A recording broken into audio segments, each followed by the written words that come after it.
آپ جان لیجئے شرک اصغر کی 3 شکلیں ہیں. شرک اصغر کی 3 شکلیں ہیں اور 3 کیفیات ہیں اس کی. اس میں سے سب سے پہلی کیفیت یہ ہے کہ انسان جو بھی نیک عمل کرے اس کے اندر ریا کا شکار ہو جائے. عمل ہے اللہ تبارک و تعالیٰ کو راضی کرنے کے لیے، لیکن اس کے دل کے اندر یہ خیال پیدا ہونے لگے کہ اسے کوئی بندہ راضی ہو جائے، لوگ راضی ہو جائیں، لوگ خوش ہوں میرے اس عمل سے، اس عمل کے ذریعے سے میری تعریف بیان کی جائے. اسی کے تعلق سے مسند احمد کی روایت اللہ کے رسول صلی اللہ علیہ وسلم نے فرمایا اِنَّهُ إِلَى الَّذِينَ كُنْتُمْ تُرَاؤُونَ لَهُمْ فِي الدُّنْيَا،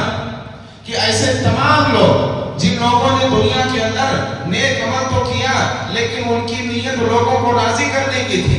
نیک عمل کیا، اچھا عمل کیا ان لوگوں نے، لیکن ان کی جو دل کی نیتیں تھیں وہ کسی کو خوش کرنے کی تھی. ایسی شکل میں ایسے تمام لوگوں کو جب انہیں قبر سے نکالا جائے گا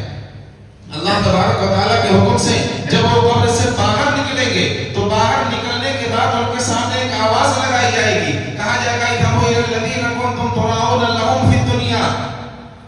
کہ تم لوگ وہیں چلے جاؤ، تم لوگ وہیں چلے جاؤ جن کو دکھانے کے لیے تم نے وہ عمل کیا تھا. آج میرے پاس تمہارے لیے کوئی نیکی نہیں. اللہ تبارک و تعالیٰ کی طرف سے ندا لگائی جائے گی. آپ تصور کیجئے کہ انسان اپنی پوری زندگی کے اندر یا انسان اپنی زندگی میں کسی عمل کو اگر وہ کسی بندے کے لیے خاص کرتا ہے، کسی کو دکھانے کی اس کی نیت آ جاتی ہے، تو پھر اس کے تعلق سے کہا جائے گا کہ اِذْهَبُوا إِلَى الَّذِينَ تُرَاؤُونَ لَهُمْ فِي الدُّنْيَا، کہ تم اسی کے پاس چلے جاؤ، وہیں پر تمہارے لیے اس کا بدلہ ہے جس کے لیے تم نے اسے کیا. یہ اسی لیے اس کو سب سے زیادہ خطرناک عمل قرار دیا گیا کہ انسان کے اعمال کو برباد کرنے کے لیے صرف اس کے دل کے ارادہ ہی کافی ہے.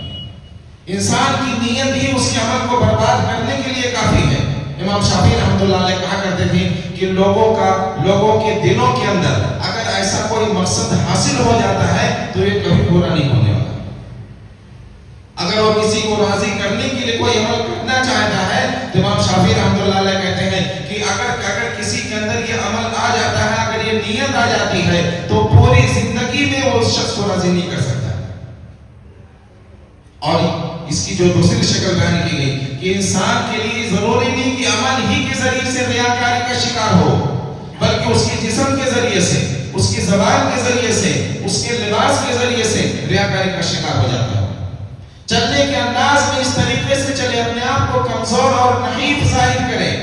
تاکہ لوگ سمجھیں کہ ہم بڑا متقی ہے.